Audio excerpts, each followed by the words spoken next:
Ah, the U.S. Virgin Islands. This picturesque paradise has become a thriving destination for visitors in search of that perfect vacation, and one that does not require a passport for American citizens. You see, the U.S. Virgin Islands, which includes St. Croix, St. John, and St. Thomas, joined the United States in 1917.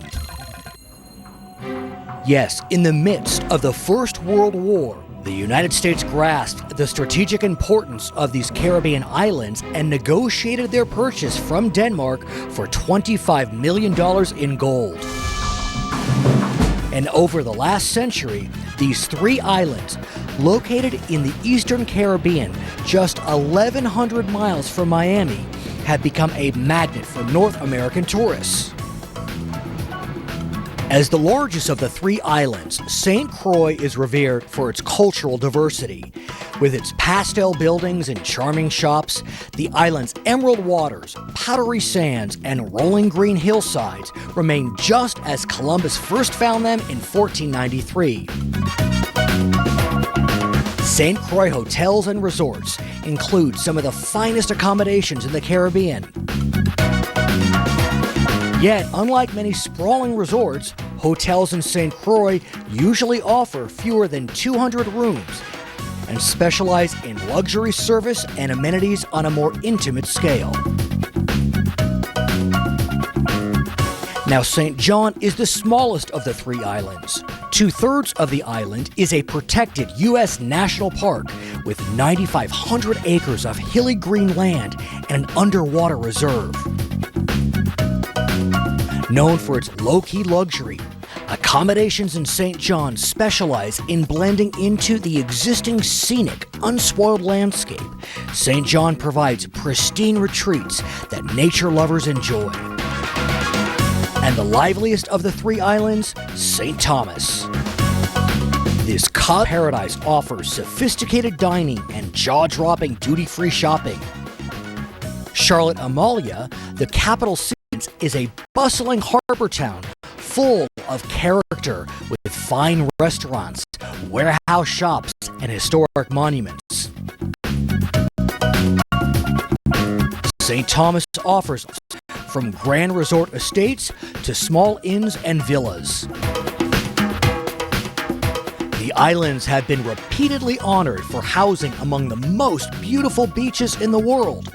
Renowned for their white sand and calm turquoise waters, the beaches on the U.S. Virgin Islands invite romantic strolls and carefree jogs on the coast. Snorkeling and scuba enthusiasts flock to the U.S. Virgin Islands to view the more than 500 species of fish, 40 types of coral, and hundreds of invertebrates that inhabit the warm waters. 2 World War II barges and a Navy ship submerged off the islands create the ideal habitat for marine life and coral communities. St. Thomas and St. Croix are home to memorable links which rival top courses around the world. St. Thomas's Mahogany Run boasts 18 of the most beautiful and challenging holes in the Caribbean. Mahogany Run has fast become a favorite for its easy accessibility and variety of golf packages.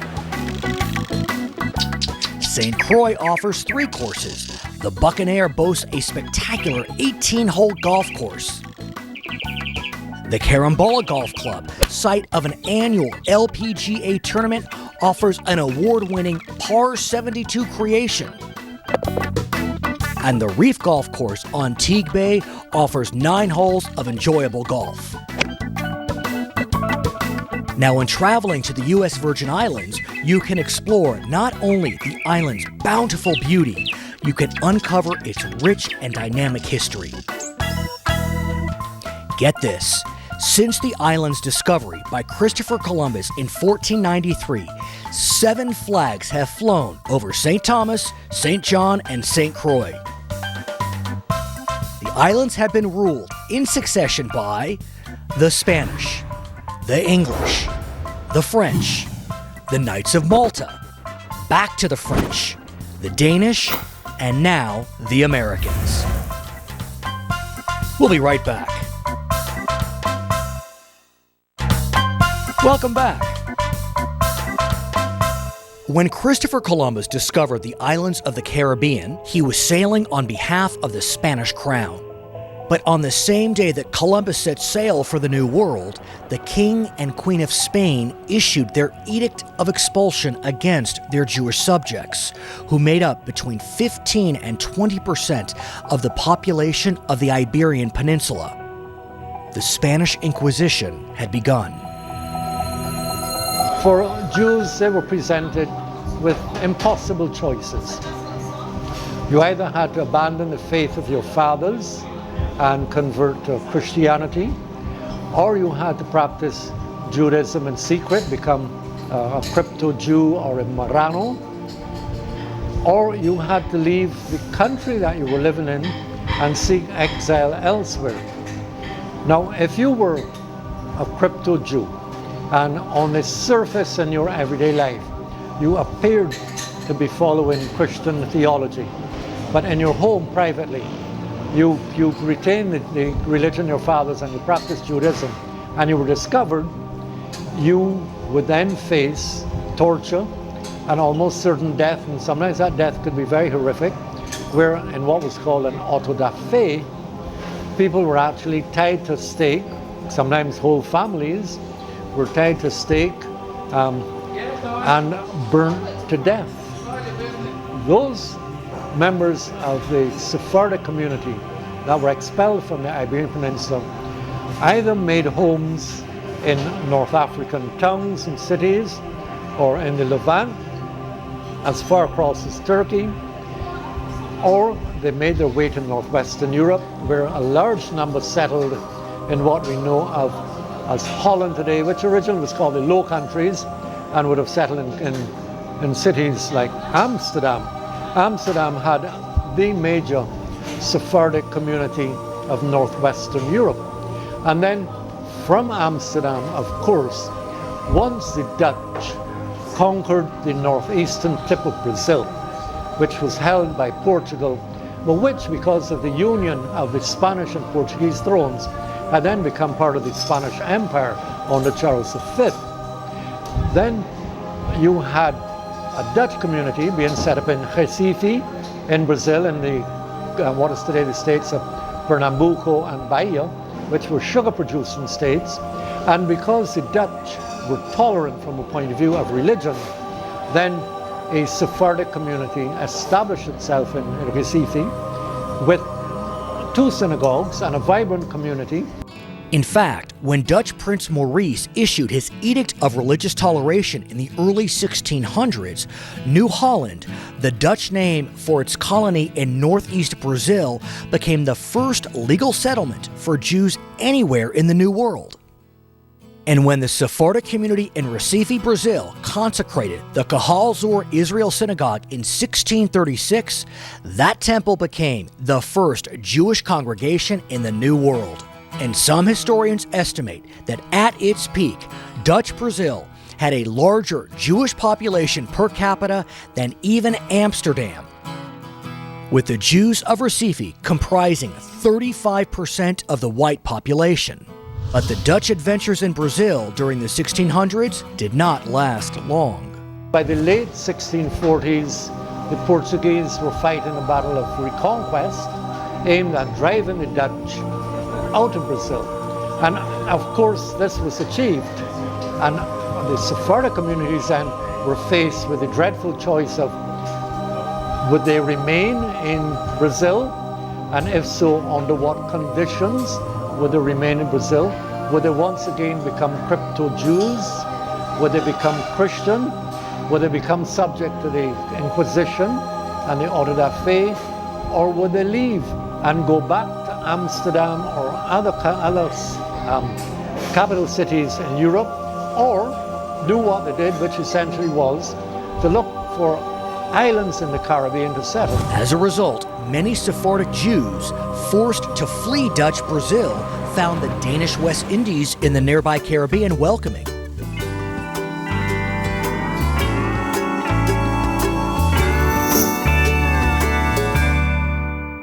Historians posit that the first Jews settled on these Danish islands in 1655, and less than 10 years later, the King of Denmark named Gabriel Milan, a Sephardic Jew of Portuguese descent, as governor.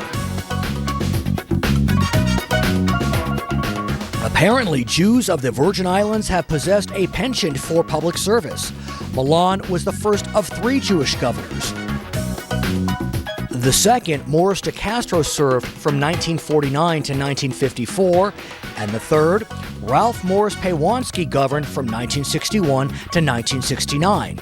And the state of Florida's very first United States Senator, David Levy Yulee, was born on St. Thomas. But not only did he serve as Florida's first U.S. Senator, Yulee was the first Jewish American to serve in this august body. Stay close.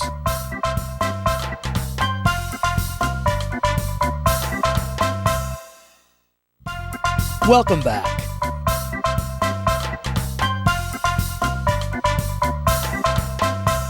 Now, given the expertise that Sephardic Jews had developed in sugar cultivation while in Dutch Brazil, the community transferred those critical skills upon their immigration to the Danish West Indies. But in the late 1700s, the Jewish community on these islands dramatically expanded as a result of geopolitical events. Here's what happened. The Dutch had laid claim to a small Caribbean island known as St. Eustatius in the 1630s. By the 1700s, the port in St. Eustatius became a pivotal transit point in Caribbean trade, which attracted many Jewish businessmen. Now, as the American War of Independence raged in the 1770s, America's revolutionaries obtained significant military supplies through the St. Eustatius Harbor. So this flow of military provisions caused tremendous tension between the British and the Dutch, and in 1781, Great Britain declared war on Holland, overwhelming the Dutch island of St. Eustatius with its massive military power. Now, the conquering army did not treat the conquered kindly, and with regard to the Jewish subjects on St. Eustatius, the males were robbed, often beaten, sometimes deported, and ultimately forced to watch the public sale of their properties. When the humiliation ended, many of the surviving Jews of St. Eustatius fled to the nearby Danish West Indies, specifically to St. Thomas. And with this sudden influx of Jews on the island, the community came together and formed the first Jewish synagogue in 1796. And less than 20 years later, in 1814, Denmark, which continued to control St. Thomas, became the first modern state to grant full citizenship rights to its Jewish subjects. Now, unfortunately, the synagogue on St. Thomas, as well as a larger replacement, were both destroyed by fires that struck the greater Charlotte-Amalie community in 1804 and 1832. But in 1833, with the help from both Jews and non-Jews alike, from St. Thomas and abroad, the St. Thomas Synagogue, which still stands today, was consecrated. And this congregation quickly found itself on the forefront of Judaism's reform movement, when Rabbi Benjamin Carrion became the first to officiate over a Jewish confirmation ceremony in 1843. And during these years of Jewish efflorescence on the island, the community gave us future U.S. Senator David Levy Yulee, the noted physician and writer Jacob Mendes da Costa, and the painter who became known as the father of Impressionism, Camille Pissarro. Now, in modern times, the St. Thomas Synagogue has developed a reputation as one of the crown jewels of Jewish houses of worship in the Western Hemisphere. When visiting St. Thomas, Jews and non-Jews alike flock to the St. Thomas Synagogue. And for good reason. In 1997, the United States government honored the St. Thomas Synagogue with the distinction National Historical Landmark, one of only about 2,500. This synagogue is the second oldest temple, but longest Jewish house of worship in continuous use in the United States. While the Thoreau Synagogue in Rhode Island was built in 1763, it did not remain in active use for most of the 19th century, making the St. Thomas Synagogue the oldest one in continuous use in the nation. Notably, the island also boasts the oldest Lutheran church in the Western Hemisphere, the Frederick Lutheran Church. Now, with majestic views of St. Thomas Harbor, the St. Thomas Synagogue sits atop Denmark Hill in an historic residential area, walking distance from the capital city Charlotte Amalier's downtown district.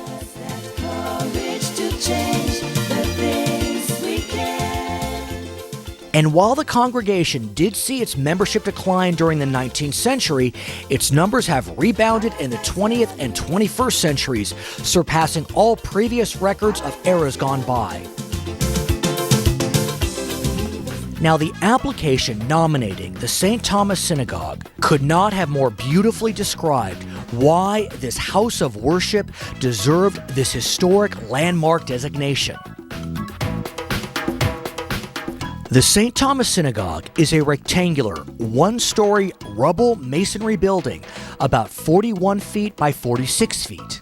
A series of steps lead up from the street to a wrought iron gate surmounted by a wrought iron Star of David, giving access to a paved terrace forecourt with alternating black and white marble tiles. The colonnaded temple front of the building depicts a Greek revival influence. The main entrance, like all the door and window openings, are headed by grand Gothic arches and indicate a Gothic revival influence. The accompanying columns and entablature are Tuscan in style. The walls of the synagogue are constructed of rubble masonry, using a mortar of lime, sand, and molasses, leading to a legend that the children used to lick the temple walls. The 6 windows offer exterior wood shutters with fixed interior louvered wooden shutters opening to scenic vistas of St. Thomas. The interior of the synagogue maintains an east-west orientation in accordance with Jewish ritual practices. To emphasize this east-west interior orientation, the synagogue offers a square area in the center, defined by 4 Ionic columns, resting on tall pedestals, each one representing one of the 4 mothers of Israel: Sarah, Rebecca, Rachel, and Leah. These columns support a full entablature with an architrave, an elaborate frieze, and cornice. This in turn supports a quadripartite vault and an elaborate Star of David 31 feet above the floor, with a suspended 18-arm brass chandelier of French design. About halfway up each Ionic column, 2 armed antique brass chandeliers, modernized with electric lights. Otherwise, the ceiling is slightly more than 18 feet above the floor, with 6 armed brass chandeliers with glass shades for electrified candles suspended over the central floor area. Surrounding the central space, standalone sections of rows of mahogany pews, which at one time segregated men from women and children. On the east side, the ark is raised 2 steps above the floor of the central area, with benches on either side. 2 pedestaled Tuscan columns flank the paneled mahogany doors of the ark, which contain 6 Torah scrolls. Above the ark are 2 tablets with the 10 Commandments in gilded Hebrew letters. The tablets are surmounted by a smaller tablet depicted as a closed crown. Suspended from the ceiling in front of the ark is the lamp of the perpetual light, or Ner Tamid. On the west side, the Bema, from where services are conducted and from where the Jews of St. Thomas read from the Hebrew Bible, the Torah. The Bema rests on 3-stepped platforms. Behind the reader's lectern, on the wall, a menorah that dates back to 11th century Spain. Below the menorah, mahogany wooden benches for the service's participants. On both sides of the lectern, paneled wood rails with brass finials on the rear newels and tall brass candlesticks on the front newels. The mahogany lectern faces the ark. 2 steps below the lectern, a smaller octagonal enclosure. Now, you may have heard about synagogues whose floors are literally covered in sand. One of the original sand floor temples, the Portuguese synagogue in the Netherlands. There is the Mikveh Israel Emmanuel Synagogue in Curacao, the Nev Shalom Synagogue in Suriname, the United Congregation of Israelites in Jamaica, and of course, the historic St. Thomas Synagogue in the U.S. Virgin Islands, the oldest Jewish house of worship to have remained in continuous use in the United States. But what forms the genesis of this practice? Well, many theories abound. The most common explanation is that the practice originated in the early 1600s in the northern part of Brazil. People who had been forced to convert to Catholicism under duress were apparently trying to secretly practice Judaism. And so the sand on the floor would serve 2 purposes. It would keep the voices muffled, and so the Hebrew, of course, would be indistinguishable. The custom could also have originated in Amsterdam, where its purpose was much more utilitarian, to keep the mud on people's shoes from making a mess. There are those who believe that the sand symbolizes God's promise to Abraham to make the Jews as populous as the sands of the seas. It might remind us of the 40 years in the desert, or it takes away the sound of approaching shoes, so as not to disturb someone who is concentrating on their prayers. We'll be back in a moment.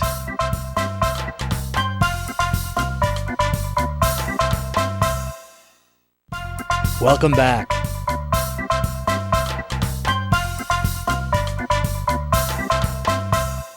Now, in addition to maintaining the majestic St. Thomas Synagogue, the Jewish community also operates 2 cemeteries on the island, the Savon Cemetery and the Altona Cemetery. Located on the western edge of Charlotte Amalia, the Savon Cemetery is the older of the 2, believed to have been opened in the mid-1700s. But with the influx of Jews from St. Eustatius in the late 1700s, the smaller Savon Cemetery could not meet the needs of the community. And so the community established the larger Altona Cemetery about a mile west of the St. Thomas Synagogue, and so consecrated it in 1837. Notable in both cemeteries, the different languages displayed on the tombstones. In Savon, we don't see Danish. Rather, we find several tombstones written in Portuguese, demonstrating the community's deep Sephardic roots. But we also find some epitaphs engraved in English and French, and some exclusively in Hebrew.